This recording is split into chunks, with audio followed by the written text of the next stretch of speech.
تو وہ ایک ڈر سا ہوتا تھا کہ ہائے میرے رونے سے، کیونکہ یہ نیچرل چیز ہے نا، درد ہوتی ہے، تکلیف ہوتی ہے، آنسو نکلتے ہیں، روتا ہے بندہ، تو پھر یہ بھی ڈر ہوتا ہے کہ میری وجہ سے تو ان کو تکلیف نہیں ہو رہی ہے۔ تو آج میں آپ کے سامنے وہ حدیث پیش کرتی ہوں تاکہ ہم ساروں کو تسلی ہو جائے، کیونکہ دین جو ہے نا ہمارا وہ نیچرل ہے، مطلب جو اتنا مشکل، مطلب اتنا کیا مشکل ہے ہی نہیں ہے، بالکل بھی نہیں ہے، ہم نے مشکل بنا لیا ہوا ہے ایسی ایسی چیزیں سوچ کے کہ یہ ایسے تو یہ نہیں کریں گے تو پتہ نہیں زندہ ہی نہیں رہیں گے۔ میں ہمیشہ وہی بات کرتی ہوں کہ دیکھیں زندگی میں جو اللہ سبحانہ تعالیٰ نے فرمایا، اللہ کی بات تو حق ہے نا، کہ آجو دین کے اندر پورے کے پورے کافت، ان کا لفظ ہے کہ پورے کے پورے دین میں آجو، تب تم مزہ تو چکھ کے دیکھو اس کا کہ کیسا ہے۔ جس نے آم بھی نہیں زندگی میں کھایا، وہ کہتے ہیں نا کہ اس کو آپ کتنا ایکسپلین کر دیں کہ ایسا ہوگا، میٹھا ہے، اس میں ٹیسٹ ایسا ہے، اس میں خوشبو ایسی، اس کو نہیں سمجھ آ سکتی نا۔ تو وہی بات ہے کہ وہ تمہیں چھوٹی سی مثال دے رہی ہوں، کچھ بھی وہ معنی نہیں رکھتی۔ ایک دفعہ اللہ سبحانہ تعالیٰ کے کلام کو سمجھ کے اللہ سے محبت اگر پیدا ہو جاتی ہے نا، تو پھر وہ ٹیسٹ ہی فرق ہوتا ہے۔ تو پورے کے پورے جب آئیں گے تو تبھی پتہ چلے گا نا، وہ جو نہیں آتے نا وہ ہمیں ڈراتے رہتے ہیں، جو آنے کی کوشش کرتے ہیں، بس یہ اسی میں پوری زندگی گزر جاتی ہے، بس ایک جمپ کرنے کی بات ہوتی ہے۔ اچھا جی، اب حدیث کی طرف آتے ہیں کہ صحیح بخاری کی حدیث ہے 1288۔ ابن عباس رضی اللہ عنہ بیان کرتے ہیں کہ حضرت عمر رضی اللہ عنہ کی جب وفات ہوئی تو وہ حضرت عائشہ رضی اللہ عنہا کے پاس جاتے ہیں اور ان سے پوچھتے ہیں کہ میں نے یہ حدیث سنی ہے۔ وہاں پہ ڈیفینیٹلی رو رہے ہوں گے گھر والے جب، تو انہوں نے کہا کہ میں نے یہ حدیث سنی ہے کہ رسول اللہ صلی اللہ علیہ وسلم نے فرمایا تھا کہ جب کوئی فوت ہوتا ہے تو اس کے گھر والے جب وہ روتے ہیں تو فوت ہونے والے کو اس کا عذاب ملتا ہے۔ تو حضرت عائشہ نے کہا کہ فرمایا کہ عمر پہ اللہ سبحانہ تعالیٰ اپنی رحمتیں کرے، عمر کے درجات بلند ہو۔ واللہ اللہ رسول اللہ نے ایسا نہیں کہا تھا کہ کسی کے فوت ہونے کے، مومن کے فوت ہونے سے جب اس کے گھر والے روتے ہیں تو اس پہ عذاب ہوتا ہے، بلکہ رسول اللہ نے یہ فرمایا تھا کہ اللہ پاک کافروں کا عذاب، اللہ پاک کافروں کا عذاب اس کے گھر والوں کے رونے کی وجہ سے زیادہ کر دیتا ہے۔ کیونکہ دیکھیں کافر کو جو عذاب جو ہم پڑھتے ہیں نا، دیکھیں کافر کو تو مسلمانوں کو تو یہ ہے نا کہ اگر ہم نے جو بھی گناہ کیے ہوں گے انشاءاللہ اللہ سبحانہ تعالیٰ اس کی جو بھی سزا بھگت کے تو اس کے بعد آخر میں وہ نکال لیے جائیں گے۔ مومن تو سیدھے ہی جنت میں جانے والے ہیں انشاءاللہ، تو جن سے جو ایسے گناہ ہو گئے، لیکن کافر کو تو کوئی امید ہی نہیں ہے نا، کافر تو نہیں نکلے گا، تو اس کے بارے میں یہ حدیث تھی۔ اور پھر حضرت عائشہ نے بڑی خوبصورت بات کہی، غور کیجئے گا، سورۃ الانعام کی آیت نمبر 164 ہے، وَلَا تَزِرُ وَازِرَةٌ وِزْرَ أُخْرَى۔ تو انہوں نے کہا کہ یہ آیا تمہارے لیے کافی نہیں ہے کیا کہ کوئی کسی کے گناہ کا ذمہ دار اور اس کا بوجھ اٹھانے والا نہیں ہے۔ اکثر ہم کہتے ہیں نا کہ ماں باپ کے گناہ کی اس کے بچوں کو ملے گا تو بچوں کے گناہ کا ماں باپ کو ملے گا، ایسا نہیں ہے، ہر ایک کا عمل اس کے ساتھ ہے۔ ہاں بچے ماں باپ کے لیے صدقہ جاریہ ضرور ہے، ان کو انشاءاللہ وہ جو اچھے کام کریں گے اس کا اجر ملے گا، کیونکہ انہوں نے اس کی پرورش کی ہے نا۔ بچے کل کو قیامت کے دن اللہ سبحانہ تعالیٰ کے سامنے کھڑے ہو کے یہ سوال پوچھیں گے، ان کا حق ہے نا، تو یہ اور بات ہے، لیکن کوئی کسی کا ذمہ دار نہیں ہے۔ یہاں پہ آپ دیکھیے کہ اکثر ہم یہ بات کرتے ہیں نا، میرے دادا بڑے نیک تھے، میری دادی بہت تہجد گزار تھی، ایسے تھی، تو وہ تھی نا، اللہ سبحانہ تعالیٰ نے قرآن پاک میں بھی فرمایا تھا کہ وہ جو امتیں وہ گزر چکی ہیں، تمہارے لیے تمہارے اعمال ہیں، ان کے لیے ان کے اعمال تھے۔ تو اس لیے ہمیں یہ نہیں دیکھنا، ہمیں بار بار اپنی کئی دفعہ ہوتا ہے نا، آپ کوئی بھی حیرت زدہ ہو جاتے ہیں اگر آپ کسی سے سنتے ہیں میرے ابو اتنے سخت تھے جس کی حد نہیں، میرے دادا ایسے تھے اور ہمارے گھر میں تو اتنی سختی تھی، اور آپ ان کو دیکھتے ہو اور آپ کہتے ہو کہ یہ کیا مطلب، سختی کے بعد یہ رزلٹ نکلنا تھا۔ میں اپنا پہلے کا دیکھوں، جب میری زندگی میں قرآن نہیں کھلا تھا، اور ایسی اگر بات کروں اور جس حال میں ہم ہوتے ہیں، تو یہ باتیں سوچنے والی ہوتی ہیں۔ یہ باتیں جب میں آپ سے لفظوں میں کہتی ہوں آنیسٹلی کہنا مجھے بھی نہیں اچھا لگتا، کیونکہ یہ باتیں سخت لگتی ہیں تھوڑی سی، لیکن ضروری ہے، کیونکہ اگر جب ہم ایسی باتیں ہمارے کان سنتے ہیں نا تو پھر ہمیں لگتا ہے کہ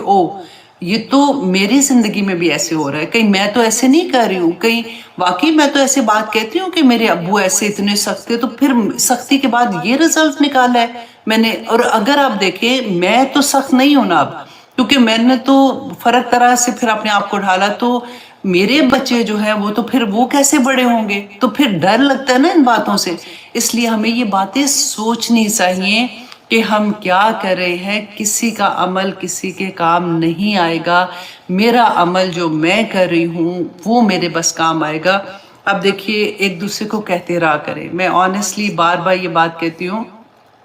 ضرور کہیں، اپنے دوستوں سے نہ ڈریں، اپنے بچوں سے بھی نہ ڈریں، محبت سے پیار سے ان کو بار بار کہتے رہیں، جسٹ ریمائنڈر کال، کہ کل کو اگر جب ہم نہیں ہوں گے تو ہمارے بچوں کو ضرور یاد آئے گا کہ میری امی ایسے کہا کرتی تھی، میری وہ پھر جب بھی ان کو راہ اللہ سبحانہ تعالیٰ ہدایت نصیب کرتے ہیں اور کریں گے بھی انشاءاللہ، تو ان کے لیے آسانیاں ہو جائیں گی۔ کیونکہ اکثر یہ ہوتا ہے کہ ہم جب نہیں کہتے نا تو اگلا والا یہ سوچتا ہے کہ میں جو بھی کہہ رہا ہوں میں ٹھیک ہی کہہ رہا ہوں، کیونکہ جو میرے ساتھ بیٹھی ہوئی تھی اتنے درس دیتی ہیں، اتنی اچھی ہیں اور سارا کچھ کرتی ہیں، انہوں نے بھی مجھے نہیں روکا تھا، وہ تو چپ کر کے سن کے مطلب کہا تھا، تو میں نے جو بات کہی ہے وہ اس پہ بیسیکلی سٹیمپ لگ جاتی ہے۔ تو اگر ہم مسلمان ہیں نا، ہمارا کام کیا، کنتم خیر امۃ اخرجت للناس تأمرون بالمعروف وتنہون عن المنکر۔ یہ کوئی درس دینے والی آنٹی یا کوئی کسی اور کا کام نہیں ہے، یہ میرا اور آپ ہر انسان کا، ایچ اینڈ ایوری پرسن جو مسلمان ہے اس کا یہ کام ہے کہ جہاں پہ کوئی ایسی بات دیکھے ضرور بتا دے۔ کیونکہ ہم لوگ جو ملے جلے عمل کر رہے ہوتے ہیں نا، کئی دفعہ کہ ہمیں یہ لگتا ہے کہ الحمدللہ، کیونکہ نیکیاں ہم نے اپنی مرضی کی بنائی ہوتی ہیں کہ ہم نماز بھی پڑھ رہے ہیں، ہم یہ بھی کر رہے ہیں، اور اس کے ساتھ ساتھ ہم گانے کے فنکشنوں میں بھی بیٹھ جاتے ہیں جا کے، اور وہاں پہ بیٹھ کے پھر یہ ہوتا ہے کہ ہائے نماز کا ٹائم ہو گیا، جلدی جلدی سے، اچھا ٹھہر جو یہ گانے میں وقفہ آیا نا تو جا کے جلدی سے نماز پڑھ رہتی ہوں، استغفر اللہ، اور کرتے ہیں فلم دیکھ رہے ہیں، بیچ میں وقفہ کہ جلدی جلدی جا کے نماز پڑھ آتے ہیں۔ تو ایسی حرکتیں کیونکہ نارم ہوتی ہے نا، ہمیں لگتا ہے کہ ہم شروع سے کر رہے ہوتے ہیں، سارے اراؤنڈ کسی نے بھی آج تک ڈانٹا ہی نہیں کہ یہ کیا کر رہے ہو، تو پھر ہمیں پتہ نہیں چلتا، unless کہ میں وہی کہتی ہوں بڑے نصیب والے وہ لوگ ہوتے ہیں جن کے گھرانے شروع سے اسی طرح سے ہوتے ہیں اور بچوں نے شروع سے سیکھا ہوتا ہے۔ لیکن فار ایگزامپل میں ہوں، میری زندگی میں چینج بہت بعد میں آیا، تو میرے بچے جو شروع میں جیسے میں نے پالے تو ایک دم سے تو وہ چینج نہیں ہوتے نا، تو یہ چیزیں بس کہتے رہنے سے انشاءاللہ ضرور اثر کریں گی۔ کیونکہ آپ لوگوں میں سے اکثر لوگوں کے یہ سوال ہوتے ہیں کہ ہم کیا کریں، ہمیں سمجھ آ رہی ہے اس چیز کی، ہم اپنے آپ کو بدل رہے ہیں، لیکن بچوں کا کیا کریں؟ تو ہم دعا کا ہتھیار اللہ نے ہمارے ہاتھ میں دیا، اور بڑا پاورفل یہ ہتھیار ہے، اور صدقہ ایوری ڈے جتنا بھی، میں کہتی ہوں 1 روپے سے لے کے جتنی بھی آپ کی حیثیت ہے، صدقہ نکالیں بچوں کے لیے۔ یا پاک پروردگار میرے بچوں کو اپنی حفاظتوں میں رکھ، یا اللہ ان کو دین کی سمجھ عطا کر، یا پاک پروردگار ان کے لیے آسانیاں کر دے، کیونکہ انہوں نے اگلی نسلوں کو آگے لے کے چلنا ہے۔ اگر یہ اچھے باپ ہوں گے، اچھی مائیں ہوں گی، تو اگلی نسلیں اچھی ہو جائیں گی۔ یا پاک پروردگار رحم کر، اور ان بچوں کو ہم لوگوں کے لیے، ماں باپ کے لیے صدقہ جاریہ بنا، اور ہمیں اپنے ماں باپ کے لیے صدقہ جاریہ بنا دے، آمین ثم آمین۔ تو انشاءاللہ جی آج ہم شروع کر رہے ہیں سورۃ الانفال۔ اللہ سبحانہ تعالیٰ سے دعا کرتے ہیں کہ اس میں جتنے سبق ہیں، اللہ سبحانہ تعالیٰ ہمیں توفیق عطا کرے کہ ہم ان کو سمجھ سکیں اور ہم اپنی زندگیوں میں اس کو اپلائی کر سکیں، آمین ثم آمین۔ کیونکہ یہ بہت ہی خوبصورت صورت آ رہی ہے۔ اس سے پہلے جو ہم نے جیسے پڑھا ہے سورۃ الاعراف ہم نے کمپلیٹ کیا نا، اس میں ہم نے دوسری قوموں کے قصے پڑھے تھے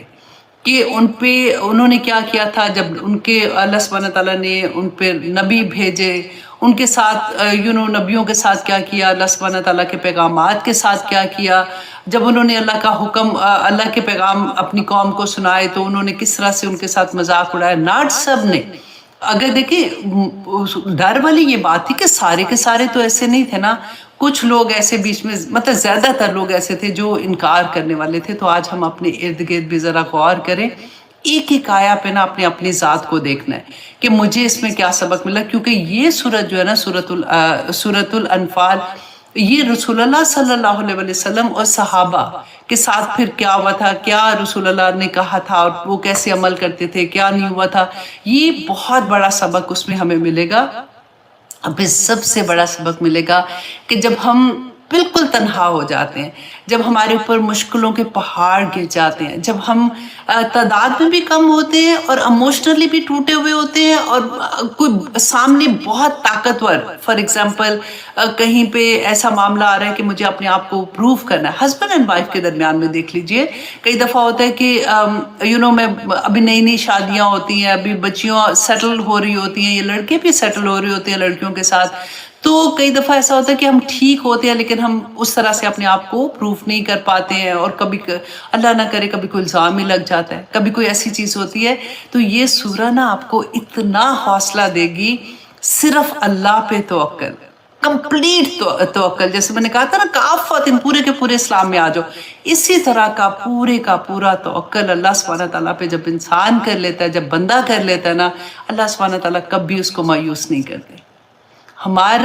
مایوس کب ہوتے ہیں؟ ہماری اپنی گناہوں کی وجہ سے، ہماری اپنی چیزوں کی وجہ سے۔ آج ہم دیکھیں گے کہ اللہ سبحانہ تعالیٰ نے کیوں ہمیں بتایا کہ یہ کیا جنگ ہوئی تھی، اس میں کیا ہوا تھا، تاکہ ہم اس سے سبق حاصل کریں کہ آج بھی آسمان سے فرشتے اترتے، فرشتے تو آلریڈی اترتے ہیں ہمارے، دیکھیں ہم تو پلک بھی نہیں جھپک سکتے جب تک فرشتے ہر جگہ پہ، ہم گھروں سے نکلتے ہیں باہر آتے ہیں، ہر جگہ پہ فرشتے ہیں جو اللہ سبحانہ تعالیٰ کے احکامات کی وجہ سے اللہ سبحانہ تعالیٰ کے حکم لے کے اترتے ہیں اور ہماری حفاظت کرتے ہیں۔ تو آج بھی فرشتے اترتے ہیں، لیکن مومنوں پر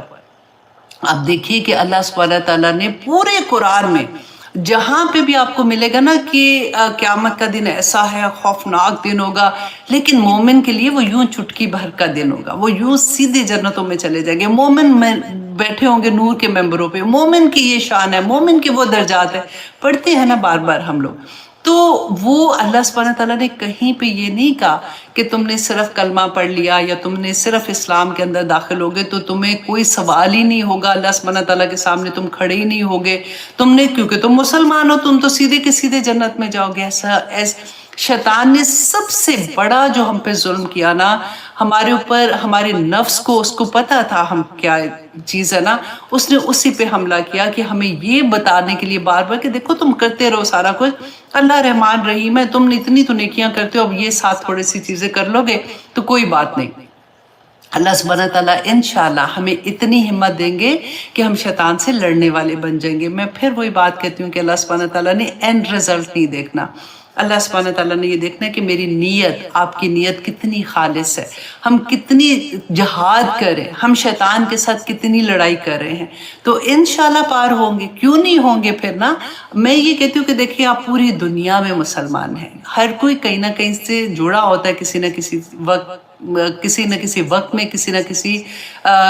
ٹیچر کے ساتھ، لیکن آج آپ لوگ یہاں پہ بیٹھے ہوئے تو یہ وقت فرشتے نازل ہوتے ہیں، ہم نے کتنی دفعہ یہ پڑھا، اور اللہ سبحانہ تعالیٰ پوچھتے ہمارے بارے میں، وہ ڈسکشن بھی ہوتی ہے، اللہ سبحانہ تعالیٰ پوچھتے کہ میرے بندے کیا کر رہے ہیں، تو فرشتے کہیں گے کہ یا پاک پروردگار وہ تیرا کلام سیکھنے بیٹھے ہوئے ہیں۔ کتنی بڑی بات ہے نا، الحمدللہ۔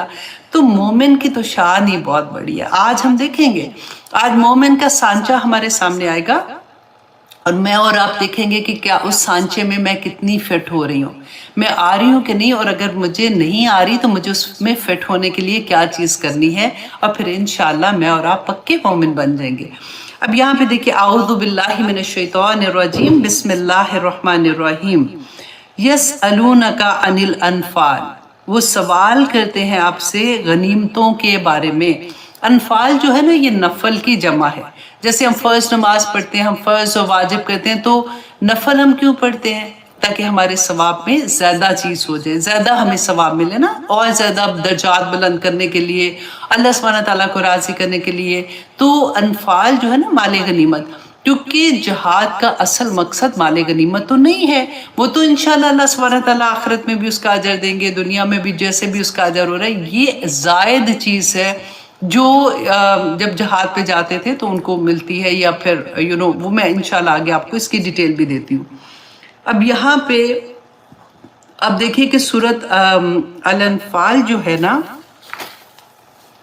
یہ مدینہ میں نازل ہوئی تھی، اور اس میں جو آیات ہیں وہ 75 ہیں، اور رکوع اس میں 10 ہیں۔ اس میں حروف جو ہیں وہ ہیں جناب 5294، الحمدللہ۔ تو اب دیکھیے ایک ایک حرف پہ ہمیں 10 نیکیاں تو کم سے کم ملیں گی نا، تو ہم کتنے حروف بھی پڑھیں گے، اور اللہ سبحانہ تعالیٰ انشاءاللہ ہمیں توفیق عطا کرے کہ ہم اسی طرح سے اس کلام کو آگے لے کے چلتے رہیں۔ اور اس میں کلمات جو ہیں وہ 1631 کلمات ہیں۔ تو یہ آپ تھوڑا سا لکھ لیا کریں، جہاں پہ بھی آپ مصحف پہ آپ کو بہت اچھا لگتا ہے، اچھا اتنے کلمات ہم دیکھ رہے ہیں، اتنے کلمات ہم یاد کریں گے، اتنے لفظ ہم یاد کریں گے۔ تو سورۃ الانفال میں شروع میں آپ کو تھوڑا سا جنگ بدر کے بارے میں بتا دوں، کیونکہ اس میں سے کافی حصہ ایسا ہے جو جنگ کے دوران میں نازل ہوا تھا اور کچھ جنگ کے فوراً بعد نازل ہوا۔ اور سورۃ الانفال جو ہے یہ سورۃ بقرہ کے بعد نازل ہوئی تھی مدینہ میں۔ اب دیکھیے رسول اللہ صلی اللہ علیہ وسلم جب مکہ سے مدینہ ہجرت کر کے آتے ہیں، اب یہ سٹوری کی طرح میں آپ کو جیسے سنا رہی ہوں نا، بالکل سٹوری کی طرح آپ لوگ یاد کر لیں، کیونکہ یہ پہلی جنگ ہے نا۔ اسی طرح سے آگے آگے چلتے جائیں گے تو آپ جب جنگوں کو بھی آپ کو پتا ہوگا نا کہ وجہ کیا تھی جنگ ہونے کی، تو پھر آپ کو اچھا لگے گا، پھر بچوں کو بھی آپ سٹوری کی طرح سنا سکتے ہیں کہ رسول اللہ صلی اللہ علیہ وسلم جب مدینہ میں آتے ہیں۔ اب رسول اللہ صلی اللہ علیہ وسلم کو تو یہ تھا نا کہ اب میں چین سے وہاں پہ ہم لوگ دین کی خدمت کریں گے، اور جو ہمارا مقصد ہے کہ ہم نے دین کو پھیلانا ہے، لوگوں تک ہم بات پھیلائیں گے۔ لیکن جیسے ہی رسول اللہ وہاں پہ پہنچتے ہیں تو سب سے پہلے تو انہوں نے کیا کیا کہ کیونکہ وہاں پہ یہود بھی تھے، وہاں پہ انصار تھے، لیکن اس کے علاوہ وہ بھی لوگ تھے جو ابھی مسلمان نہیں ہوئے تھے۔ تو سب سے پہلے تو رسول اللہ صلی اللہ علیہ وسلم نے معاہدے کیے یہودیوں کے ساتھ بھی، اور وہ جو مشرکین تھے وہاں پہ مدینہ کے، اور آپس میں مسلمانوں کے ساتھ جو میثاق کروایا تھا۔ یہ سارا کرنے کا مقصد کیا تھا کہ اگر باہر سے کوئی حملہ کرے گا تو ہم سارے مل کے، خواہ وہ مسلمان ہے یا مسلمان نہیں ہے، ہم ایک دوسرے کے ساتھ دیں گے۔ اب وجہ کیا تھی کہ جیسے ہی مسلمان وہاں پہ پہنچتے ہیں تو کفار مشرکین مکہ کو یہ ہوا کہ یہ کیا بات ہوئی، یہ تو یہاں سے نکلے ہیں تو وہاں جا کے آپ نے دیکھا ہے جب آپ جاتے ہیں حج کے لیے، عمرہ کے لیے، کہ اتنا فاصلہ تو نہیں ہے، اور قافلے تو جاتے تھے، تجارت کے لیے بھی گزرتے تھے وہاں سے، ان کی آپس میں جان پہچان بھی تھی، یہودیوں کے ساتھ بھی تھی کافی ان کی جان پہچان، کیونکہ کاروبار کی وجہ سے بھی نا۔ تو اب انہوں نے کیا کیا کہ پیغام دیا مشرکین مدینہ کو کہ تمہارے پاس یہ جو لوگ ہیں، اور وہ یہ کیا کہتے تھے کہ یہ دین سے پھر گئے ہیں، ان کے مطابق ان کے دین سے پھر گئے ہیں، کیونکہ آپ یہ بھی یاد رکھیے گا کہ مشرکین مکہ جو تھے وہ اللہ کو مانتے تھے، اور وہ عمرہ بھی کرتے، طواف بھی کرتے تھے نا، ہم نے دیکھا بار بار، ہم اس بات کو میں بار بار آپ کو ایمفسائز کرتی ہوں کہ وہ کرتے تھے، تو وہ یہ سمجھتے تھے کہ یہ ان کے دین سے پھر گئے ہیں۔ تو انہوں نے کہا کہ تم ان کو یہاں سے نکالو، لڑائی کر کے ان کو نکالو، اگر تم نے ایسا نہ کیا تو ہم تمہارے جوانوں کو قتل کریں گے اور تمہاری عورتوں کو غلام بنا کر لے آئیں گے۔ اب وہاں پہ جو مشرکین مدینہ تھے وہ تو گھبرا گئے، انہوں نے کہا کہ یہ کیا مصیبت ہمارے سر پہ آ گئی ہے کہ وہ تو ہمیں آ کے اس طرح سے ہمارے ساتھ جنگ کریں گے۔ تو رسول اللہ صلی اللہ علیہ وسلم کو اس سے وہ طیش میں آگے تھے۔ رسول اللہ صلی اللہ علیہ وسلم کو جب پتہ چلا تو وہ انصار جو آلریڈی مسلمان مدینہ کے ہو گئے تھے ان کو لے کے گئے اور ان سے بات کی اور ان کو ٹھنڈا کیا، اور وہ سمجھ گئے اس بات کو، اور انہوں نے لڑائی نہیں کی۔ اور پھر ایک اور واقعہ کیا پیش آیا، اب جنگ بدر جو ہے نا یہ 2 ہجری میں دوسرا سال تھا، 2 ہجری میں ہوئی تھی، اور یہ اس کا وقت جو تھا یہ رمضان میں ہوئی تھی۔ اب آپ یہ دیکھیے کہ ایک صحابی تھے، وہ مکہ گئے، کاروبار کی وجہ سے گئے یا کسی کو ملنے، کیونکہ سارا خاندان تو ادھر ہی تھا ان لوگوں کا۔ تو وہاں پہ جب گئے تو انہوں نے خانہ کعبہ کا طواف کرنے کے لیے گئے، ان کے ساتھ ابو صفوان بھی تھے۔ تو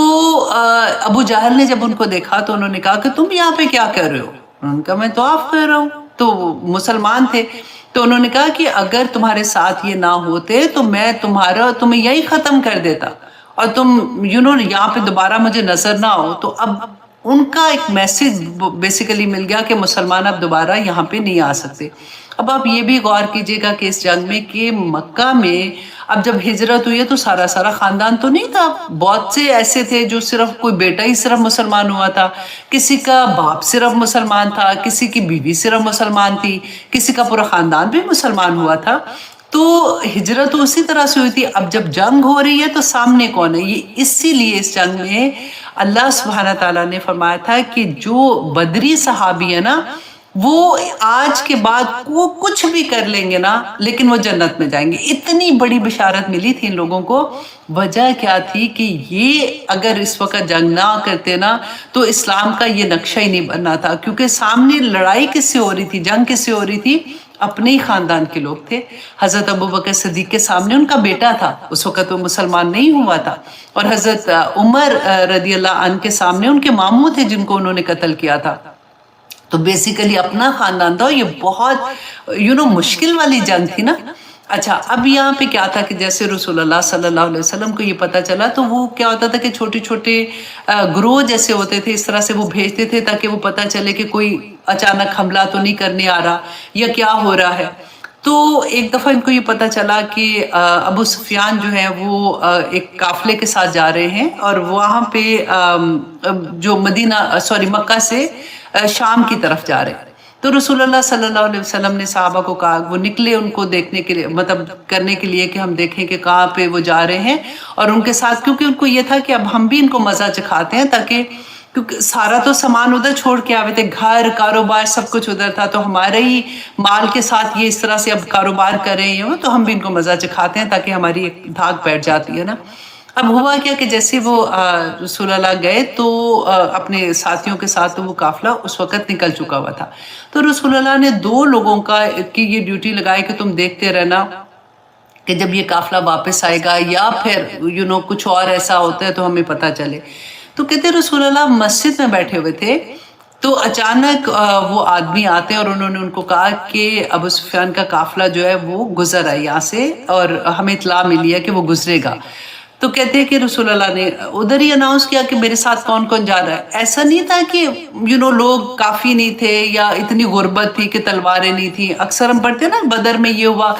تو کیونکہ ان کا مقصد ہی نہیں تھا لڑائی کا. یہ تو جا رہے تھے کہ وہ قافلہ جو جا رہا ہے اس میں 40 لوگ تھے، اور لیکن ان کے پاس مال بہت زیادہ تھا، اور پھر ان کے پاس 1000 کے قریب اونٹ تھے. تو کہتے 313 یا 314 یا بعض میں آتا ہے 317 اتنے لوگ تھے. بس وہ انہوں نے اٹھے اور تھوڑے سے ساتھ ان کے 2 گھوڑے تھے، کہتے ہیں 100 اونٹ تھے ان کے پاس. میں آپ کو تعداد بتا دوں، 70 اونٹ تھے اور 8 تلواریں تھی. یہ لوگ گئے کیونکہ 40 سے تو لوگ تھے ادھر کے، اب جا کے ہم ان کو ان کے ساتھ ذرا معاملہ کرتے ہیں. اب کیا ہوا کہ جیسے رسول اللہ نکلے، ابو سفیان جو تھے وہ بھی بہت سمجھدار بندہ تھا. اس نے بھی ارد گرد اپنے لوگ رکھے ہوئے تھے کہ ان کو پتہ چلے. جیسے اس کو پتہ چلا کہ مسلمان ایسے نکلے ہیں تو اس نے کیا کیا کہ ایک بندے کو پیسے دیے اور اس کو کہا کہ گھوڑا دوڑاؤ اور جا کے مکہ میں ان کو کہو کہ مجھے تمہاری مدد کی ضرورت ہے، اس طرح سے قافلہ آ رہا ہے تو مسلمان جو ہیں وہ حملہ نہ کر دیں. اب کیا ہوا کہ مکہ سے سارے لوگ، کیونکہ بڑے بڑے سرداروں کے پیسے لگے ہوئے تھے، بہت بڑا مال تھا اس قافلے کے ساتھ، تو انہوں نے بھی یہ کہا کہ دیکھو ان کو اب ہم مزہ چکھاتے ہیں. تو انہوں نے ارد گرد کے قبیلے کے لوگوں کو بھی ساتھ لیا اور وہ نکلے جنگ کے لیے کہ اب ہم ان کو مزہ چکھائیں گے. اچھا، اب کیا ہوا کہ ابو سفیان کو جیسے ہی پتہ چلا تو اس نے راستہ بدل دیا، کیونکہ یہ جو بدر ہے نا، بدر مکہ کے اور مدینہ کے درمیان ایسی جگہ پہ جہاں پہ کہتے ایک وادی تھی جہاں پہ قافلے جاتے تھے تو وہ پھر راستے میں رکتے تھے، کچھ گھنٹوں کے لیے رکتا تھا، کچھ دنوں کے لیے رکتا تھا. وہ ایک کنواں تھا اور بدر اس کا نام، کنویں کا نام تھا، اور جس بندے نے اس کو کھودا تھا، نکالا تھا، اس بندے کا نام بدر تھا، جس کی وجہ سے اس کنویں کا نام بدر رکھا گیا ہوا تھا.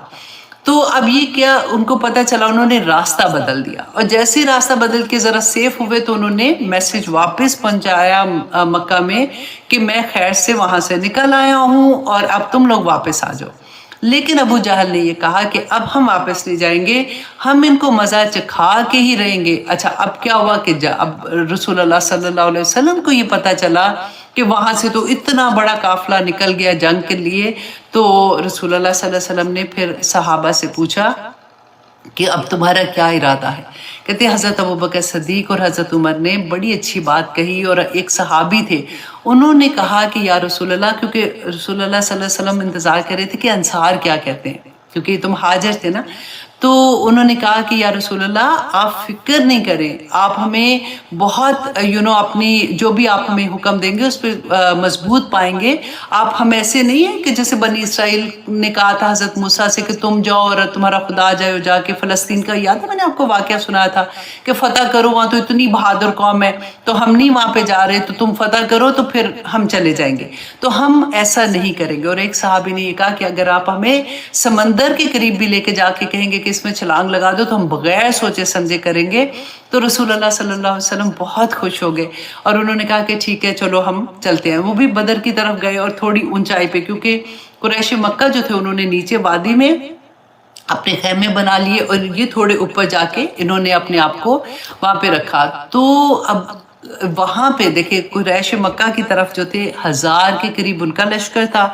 700 تلواریں تھیں، 300 گھوڑے تھے. تو یہاں پہ مسلمانوں کا کیا حال تھا کہ 313 314 یا جو بھی 317 کے قریب مسلمان، اور سامان بھی کوئی نہیں لڑائی کا ان کے پاس. یہاں سے ہمیں سبق ملتا ہے کہ اللہ سبحانہ تعالیٰ جب کسی کے ساتھ ہو جائے تو کس طرح سے اللہ سبحانہ تعالیٰ اس کو فتح نصیب کرتے ہیں. اور یہ بہت بڑا سبق تھا کیونکہ مسلمان تو ابھی ایک چھوٹی سی قوم تھے نا، ابھی یہاں پہ آئے تھے. اس جنگ کے بعد اسے یوم فرقان بھی اس لیے کہتے ہیں کہ مسلمانوں کی دھاک بیٹھنی تھی سارے قبیلوں میں کہ انہوں نے ایسا مطلب اتنا بڑا کارنامہ ہونا تھا نا. تو یہ پھر آگے ہم دیکھیں گے کہ پھر کیا ہوا تھا، کیسے ان کی جنگ ہوئی ہے اور کیسے اللہ سبحانہ تعالیٰ نے فرشتے نازل کیے تھے مسلمانوں کے لیے اور کس طرح سے فرشتوں نے مسلمانوں کے ساتھ مل کے جنگ کی تھی. تو اللہ سبحانہ تعالیٰ کی مدد مانگنی کس طرح سے ضروری ہے، یہی بات میں آج آپ کو بتا رہی تھی. کہ اب یہاں پہ آتے ہیں واپس، یسألونک عن الانفال کے سوال کرتے ہیں غنیمتوں کے بارے میں. تو اس کے بعد اس کی شان نزول جو تھا نا، عبادہ بن صامت رضی اللہ عنہ بیان کرتے ہیں کہ بدر میں رسول اللہ صلی اللہ علیہ وسلم کے ساتھ میں شریک تھا، وہ خود شریک تھے. تو کہتے ہیں کہ جب دشمنوں کو شکست ہوئی تو اب ایک گروہ تھا جو دشمنوں کے پیچھے بھاگا تاکہ ایسا نہ ہو کہ یہ واپس پلٹ آئے. تو ان کو ان کے پیچھے بھاگا اور ان کو آخری مقام تک قتل بھی کیا. اور آخر مقام تک جب ان کو تسلی ہو گئی کہ اب کوئی جو بچ بھی تھوڑے سے گئے، کیونکہ 70 مارے گئے تھے اور 70 کو قیدی بنا کے لایا گیا تھا نا. تو یہاں پہ ان بتایا کہ وہ جو بچارے تھوڑے بہت بھاگے لیکن پھر وہ جب ان کو تسلی ہوئی تو واپس آئے. اور ایک جماعت تھی جو رسول اللہ صلی اللہ علیہ وسلم کا محاصرہ کر رہی تھی تاکہ دشمن ان کو کوئی نقصان نہ پہنچا سکے. اور ایک جماعت جو تھی وہ غنیمت اکٹھی کر رہی تھی، مال غنیمت جو بھی وہ چھوڑ کے بھاگے تھے. اب وہاں پہ کیا ہوا کہ رات کو جب یہ سارے اکٹھے ہوئے تو انہوں نے آپس میں جب بات کرنی شروع کی تو جنہوں نے مال غنیمت اکٹھا کیا تھا انہوں نے کہا کہ یہ تو ہمارا حق ہے. تو جو دشمن کے پیچھے گئے تھے انہوں نے کہا کہ نہیں، اگر ہم وہاں نہیں جاتے دشمن واپس آ جاتے تو تم وہ جیتی بازی ہار جاتے تو ہمارا بھی حق ہے. اور جو رسول اللہ صلی اللہ علیہ وسلم کا محاصرہ کر رہے تھے انہوں نے کہا کہ نہیں، اس میں تو ہمارا بھی حق ہے. تو ان کی آپس میں جب بحث ہونی شروع ہوئی تو اس وقت یہ آیا نازل ہوئی تھی، کیونکہ اس سے پہلی قوموں پہ کیا ہوتا تھا کہ مال غنیمت جو تھا وہ کسی کا نہیں ہوتا تھا کہ وہ ایک جگہ پہ اکٹھے کرتے تھے. آسمان سے ایک آگ آتی تھی جو اس کو جلا دیتی تھی. آپ کو یاد ہے ایسی بات کہ ہم پڑھتے ہیں نا، ہم کہتے ہیں یہ کیا مطلب. تو ہم نے پڑھا ہوا ہے کہ جب پہلی قوموں میں یہ ہوتا تھا جب صدقہ دینا ہوتا تھا یا کوئی، تو وہ دونوں رکھتے تھے کہ جس کی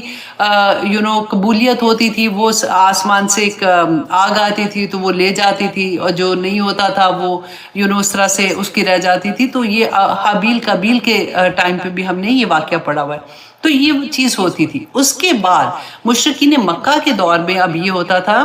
کہ یہ جنگیں تو بہت زیادہ ہوتی تھی، سارا وقت ان کی جنگیں کسی نہ کسی طرح سے ہو رہی ہوتی تھی. تو جو بھی مال غنیمت ہوتا تھا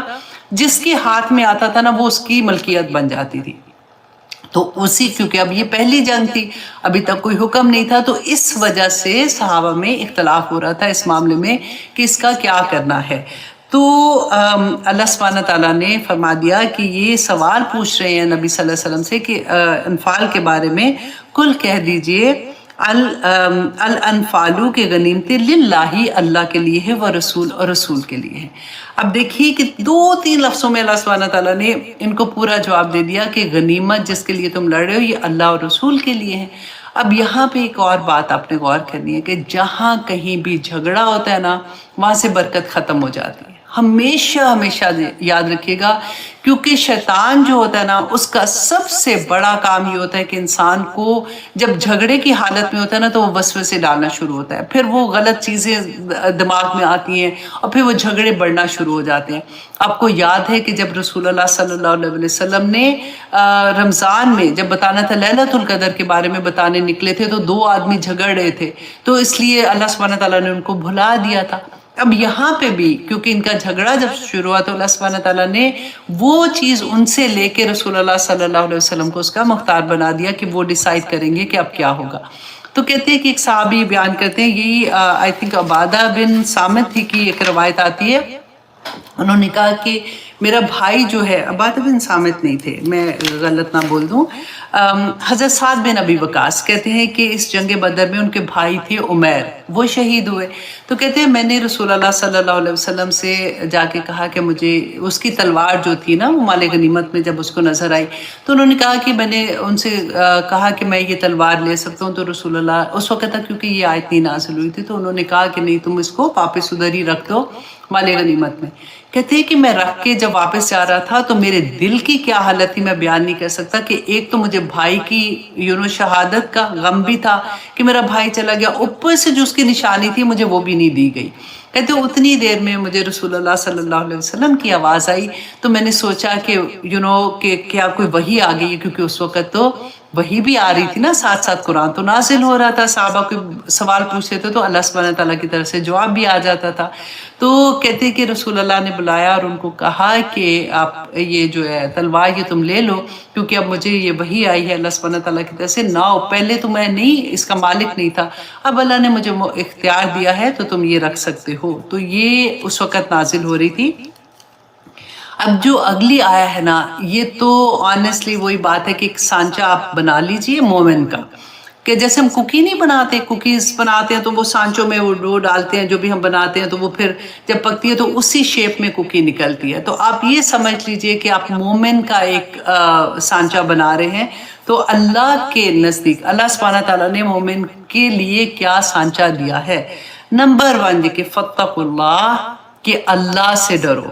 وَأَصْلِحُوا ذَاتَ بَيْنِكُمْ، اور اصلاح کرو ذات بینکم، آپس میں، وَأَطِیعُوا اللَّهَ وَأَطِیعُوا الرَّسُولَ، اللہ اور اس کے رسول کی اطاعت کرو، ان کنتم مومنین، اگر تم مومن ہو۔ تو 3 چیزیں اس آیت میں آگے اور بھی آ رہی ہیں، کہ نمبر 1 یہ کہ اللہ سے ڈر جاؤ۔ اللہ سبحانہ تعالیٰ سے جب ڈر ہوگا نا، تبھی انسان اپنے آپ کو اس دنیا میں ٹھیک رکھ سکتا ہے۔ جب ہمیں یہ احساس ہوگا کہ اللہ سبحانہ تعالیٰ ہمیں دیکھ رہے ہیں، اللہ سبحانہ تعالیٰ ہمیں ایک ایک سوال کا جو اس دنیا میں ہم کریں، ہمیں اللہ کے سامنے جواب دینا ہے۔ قیامت کے دن ایسا نہیں ہوگا کہ ہم کسی طرح سے بھی اللہ سبحانہ تعالیٰ کہیں کہ چلو جی ٹھیک ہے، یہ کھڑے ہوئے ہیں تو چلو جہاں مرضی چلے جو ادھر جنت ہے تو ہم سیدھے ادھر چلے جائیں گے۔ اللہ سبحانہ تعالیٰ کے سامنے جواب دہی کا جو ڈر ہے نا، یہ اگر انسان کے اندر آ جاتا ہے نا تو انسان کی دنیا سنور جاتی ہے۔ کیونکہ اللہ سبحانہ تعالیٰ نے فرمایا، دیکھیے سورۃ الطلاق میں، اللہ اکبر، آیت نمبر 2 اور 3 میں اللہ سبحانہ تعالیٰ فرماتے ہیں جو اللہ سے ڈرتا ہے اور اللہ اس کے لیے نکلنے کا راستہ، جیسے مشکلوں سے، مصیبتوں سے، پریشانیوں سے نکلنے کا راستہ آسان کر دیتا ہے۔ کس کے لیے؟ جو اللہ سے ڈرتا ہے۔ ہم اکثر یہ سنتے ہیں کہ دیکھو اللہ سے نہ ڈراؤ، اللہ سبحانہ تعالیٰ ایسی بات نہ کرو، تو اللہ سبحانہ تعالیٰ خود قرآن میں فرما رہے ہیں اللہ کا تقوی اختیار کرو،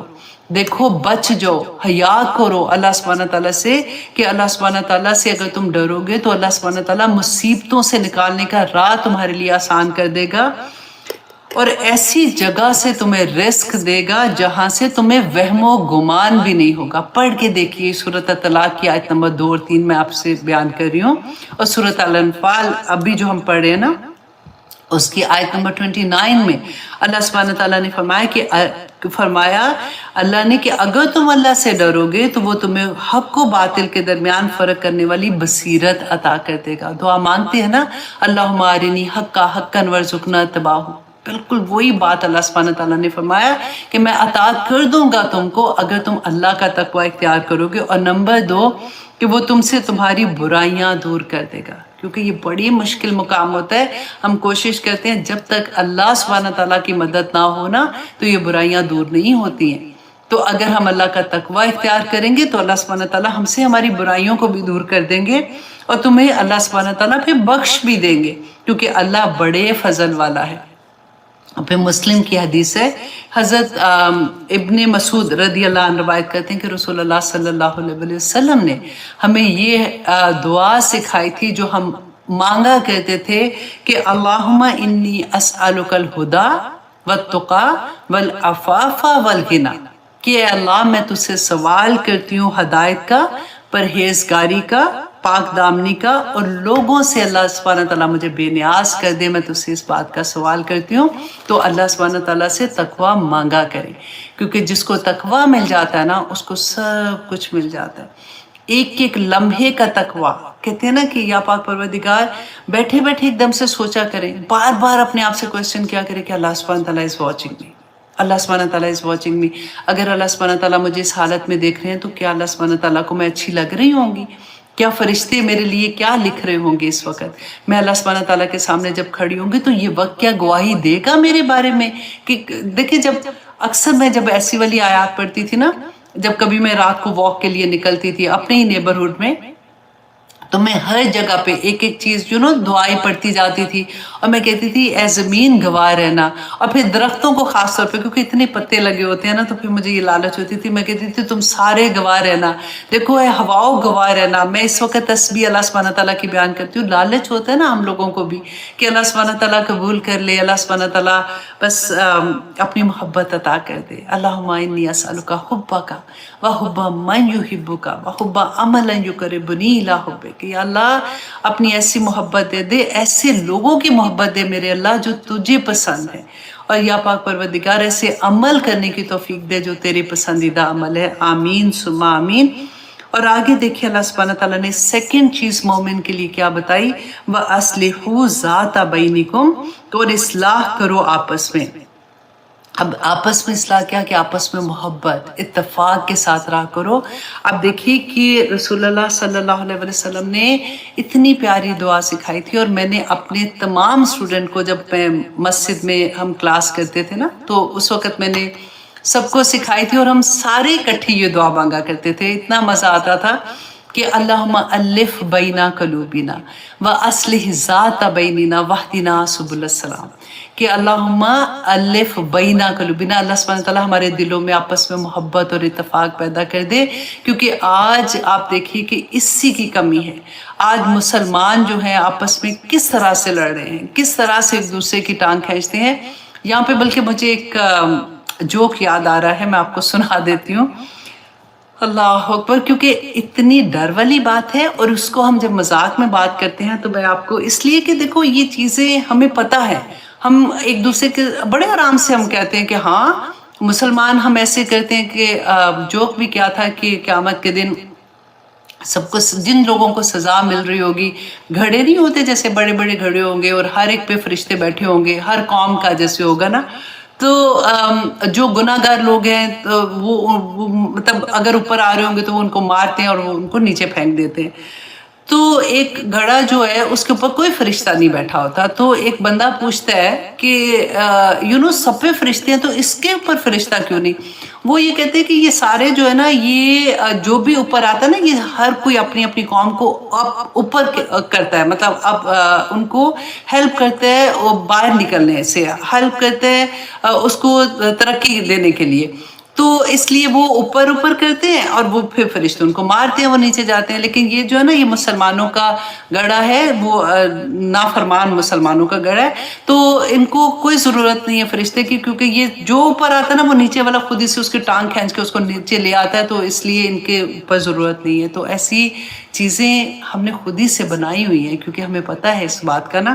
تو اللہ سبحانہ تعالیٰ نے دیکھیں اسی لیے یہ فرمایا کہ وَأَصْلِحُوا، دیکھیں وہ لوگ، میں کہتی ہوں کہ ان کے پاس تو کوئی گائیڈنس ایسی نہیں ہے نا،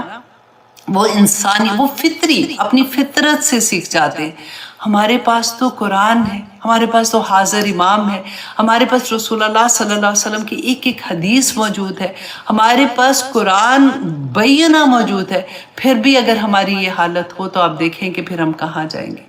کہ یہ کوئی چھوٹی بات نہیں ہے نا کہ آپس میں اتفاق، کیونکہ جس وقت ہم اس میں جھگڑے میں آتے ہیں نا سب سے پہلے شیطان ہم پہ حملہ کرتا ہے۔ میں نے یہ دعا جب سکھائی تھی تو میں ہمیشہ یہ کہتی تھی کہ جب بیٹیوں کو رخصت کرتے ہو نا تو یہ تحفہ دے کے ان کو بھیجا کرو، کیونکہ نئے گھر میں جاتے ہیں یوزلی کبھی ایسی بات ہو جاتی ہے تو اللہ سبحانہ تعالیٰ پہ اللہم انی اسألک، سوری یہ تھا کہ اللہم الف بین قلوبنا و اصلی ذات بیننا، کہ ہمارے درمیان میں میاں بیوی میں کبھی جھگڑا ہوتا ہے نا کہ وہ اصلی ذات بیننا، کہ ہمارے درمیان میں اصلاح رکھنا، تاکہ اللہ سبحانہ تعالیٰ ہمیں ہدایت کا راستہ بھی ساتھ دکھا دینا۔ اور دوسرا دیکھیے وَأَطِیعُوا اللَّهَ وَرَسُولَهُ، اور اللہ اور اس کے رسول کی اطاعت۔ اب آپ خود اپنے آپ کو دیکھیے اس ساری چیزوں میں اپنے آپ کو رکھ کے دیکھیے کہ میں اللہ اور اس کے رسول کی اطاعت کرتی ہوں کہ نہیں۔ اطاعت کیا ہے؟ اللہ کا حکم ماننا ہے نا، کہ جو حکم مجھے پتا ہے، اگر میں چلو نہ بھی قرآن پڑھ رہی ہوں نا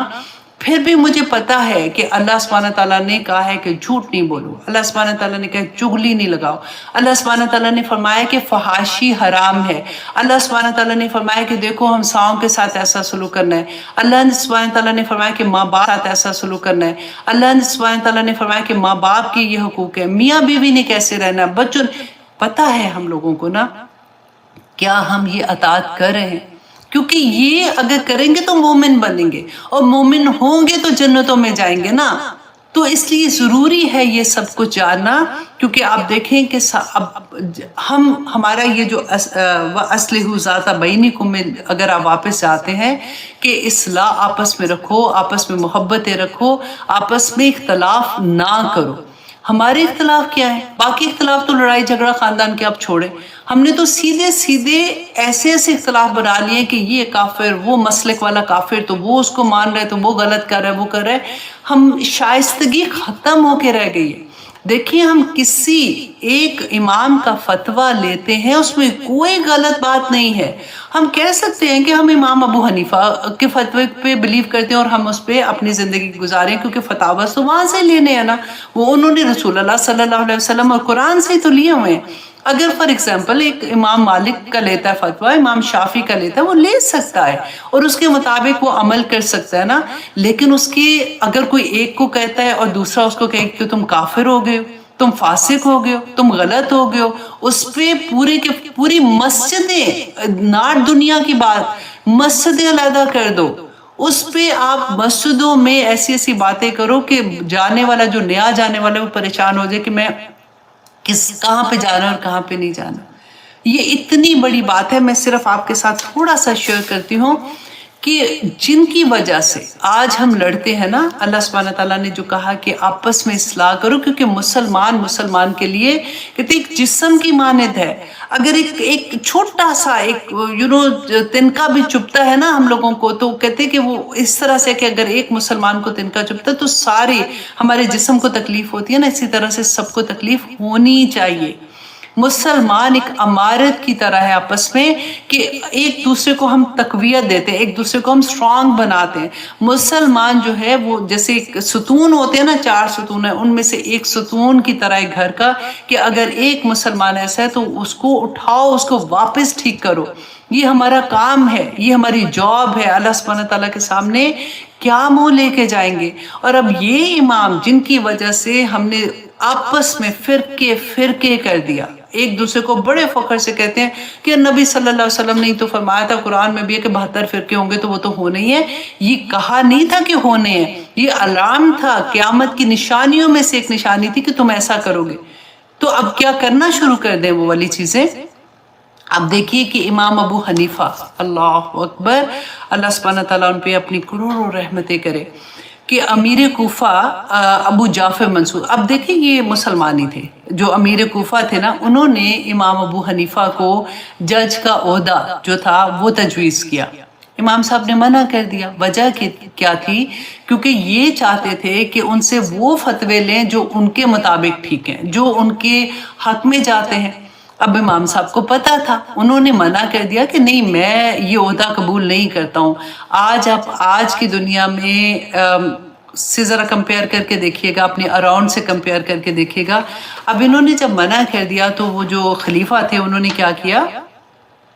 کہ انہوں نے یہ اناؤنس کیا کہ انہوں نے کیونکہ منع کیا تو بہانے بہانے سے ان کو کہا کہ ان کو کوڑے کی سزا 110 کوڑوں کی سزا ان کو دی گئی تھی۔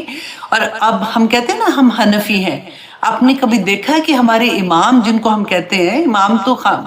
مسجدوں کے بھی امام ہوتے ہیں، ہم کہتے ہیں کس طرح سے، لیکن ان کو آپ دیکھیے کہ امام ابو حنیفہ کہا کرتے تھے مجھے اس سزا سے اتنی تکلیف نہیں ہوئی جتنی اس چیز سے ہوئی جب میری ماں کو پتہ چلا کہ مجھے اس طرح کی سزا مل رہی ہے، اور میری ماں جس تکلیف سے گزری تھی مجھے وہ سوچ کے جتنی تکلیف ہوئی مجھے کوڑے لگنے سے اتنی تکلیف نہیں ہوئی۔ اور امام صاحب فرمایا کرتے تھے کہ ان کی ماں نے کہا کہ نعمان، اب دیکھیے ماں تھی نا، کہ نعمان جس علم کی وجہ سے تجھے یہ دن دیکھنا پڑا ہے اس کو ترک کر دے، اللہ اکبر، اس سے ترک تعلق کر لے۔ امام صاحب فرماتے ہیں کہ میں نے کہا کہ ماں اگر میں اس علم سے دنیا حاصل کرنا چاہتا تو بہت زیادہ حاصل کر چکا ہوتا، لیکن میں نے یہ علم صرف اللہ کی رضا اور اپنی نجات کے لیے حاصل کیا ہے۔ سبحان اللہ۔ اب دیکھیے امام مالک، اب ان کا دیکھیے کہ مصعب بن عبداللہ بیان کرتے ہیں کہ امام صاحب کے سامنے جب رسول اللہ صلی اللہ علیہ وسلم کا ذکر بھی آتا تھا نا تو ان کے چہرے کا رنگ بدل جاتا تھا۔ یہ وہ امام ہیں۔ امام احمد بن حنبل کے بارے میں کہتے تھے کہ ان کو ایسے مار پڑی تھی کہ اگر کسی ہاتھی کو بھی اتنا مارا جاتا نا تو اسے بھی برداشت نہیں ہونا تھا۔ کہ امام احمد بن حنبل کہتے کہ جیل خانہ میں مجھے سب سے زیادہ خوف جو تھا نا وہ کوڑے کی سزا کا تھا۔ آپ دیکھیں تو صحیح کہ انہوں نے اللہ کی اطاعت میں کیا کیا دکھ اور کیا کیا تکلیفیں برداشت کی اس دنیا میں، اور آج انہی کی وجہ سے ہم اتنی بڑی بڑی باتیں کہنا شروع ہو جاتے ہیں۔ ان کو تکلیف دیکھیں، اللہ سبحانہ تعالیٰ تو دیکھ رہے ہیں نا کہ ہم کیا حرکتیں کر رہے ہیں۔ اللہ سبحانہ تعالیٰ ہمارے دلوں میں بھی وسعت دے اور ہمارے دماغوں میں بھی وسعت دے، کہ وہ کہتے ہیں کہ جیل خانہ میں مجھے سب سے زیادہ خوف کوڑے کی سزا کا تھا۔ جیل 1000 تکلیف کے باوجود بھی رہنے کی تو جگہ تھی نا، اور قتل بھی اگر مجھے کر دیا جاتا تو وہ وقتی تکلیف تھی کہ ایک ہی دفعہ میں مجھے قتل کر دیا جاتا، مگر کوڑے لگنا، درے کی سزا میرے لیے ناقابل برداشت تھی۔ مگر جیل خانے میں ایک قیدی تھا، اس نے کہا کہ امام صاحب نہ ڈرے، کیونکہ 2 کوڑوں کے بعد نا پھر درد کوئی نہیں، پتہ نہیں چلتا، اسی جگہ پہ کوڑے لگتے ہیں تو پھر جیسے ہوتا ہے نا کہ سن ہو جاتی ہے جگہ، اس طرح سے ہوتا ہے کہ پتہ ہی نہیں چلتا کہ کوڑا کہاں پہ پڑ رہا ہے۔ اللہ اکبر۔ امام صاحب کہتے ہیں کہ معتصم نے بڑی بے دردی سے امام صاحب کو کہتے ہیں کہ مجھے کوڑے لگائے۔ اس وقت آپ روزے کی حالت میں تھے، سارا جسم لہو لہان تھا۔ تو یہ تھے ہمارے امام، اور دیکھیں یہ اللہ کا تقوی، انہوں نے دنیا کو نہیں دیکھا، انہوں نے نہیں دیکھا کہ اتنے بڑے بڑے عہدے مل جائیں گے، چلو عہدہ نہ بھی ملا تو چلو انہی کے مطابق فتوے میں دے دیتا ہوں۔ ہوتا ہے نا، آپ چھوٹی لیول پہ اگر سوچیں، فار ایگزامپل میں کسی کے گھر میں درس دینے جا رہی ہوں، مجھے پتا ہے کہ وہاں پہ جو لوگ آئے ہوئے ہیں یا جو گھر والے ہیں ان میں یہ ایسی والی چیزیں ہیں جو بالکل غلط ہے، جو فحاشی بیسیکلی۔ اگر میں مہندی پہ جا رہی ہوں، اللہ نہ کرے میں جاؤں کہ درس دین جا رہی ہوں شادی کا، اور مجھے پتا ہے کہ انہوں نے اتنی بڑی بڑی ایسی مہندیاں رکھی ہوئی ہیں جس میں کھلے عام سب لڑکے لڑکیوں نے ڈانس کرنا ہے، اور میں وہاں پہ ذکر ہی نہ کروں، میں کہوں کہ ہائے کوئی بات نہیں، اب یہ مائنڈ کریں گی نا، یہ کہیں گی کہ خوشی کے موقع پر بھی ایسی باتیں کر رہی ہے۔ آنیسٹلی ایسے ہوتا ہے۔ اللہ اکبر۔ اللہ سبحانہ تعالیٰ ہمارے اللہم ارنی حق حقا وارزقنا اتباعہ، حق ظاہر کر دے۔ اللہ سبحانہ تعالیٰ جو چیزیں ہمیں بری لگتی ہیں نا سننے میں،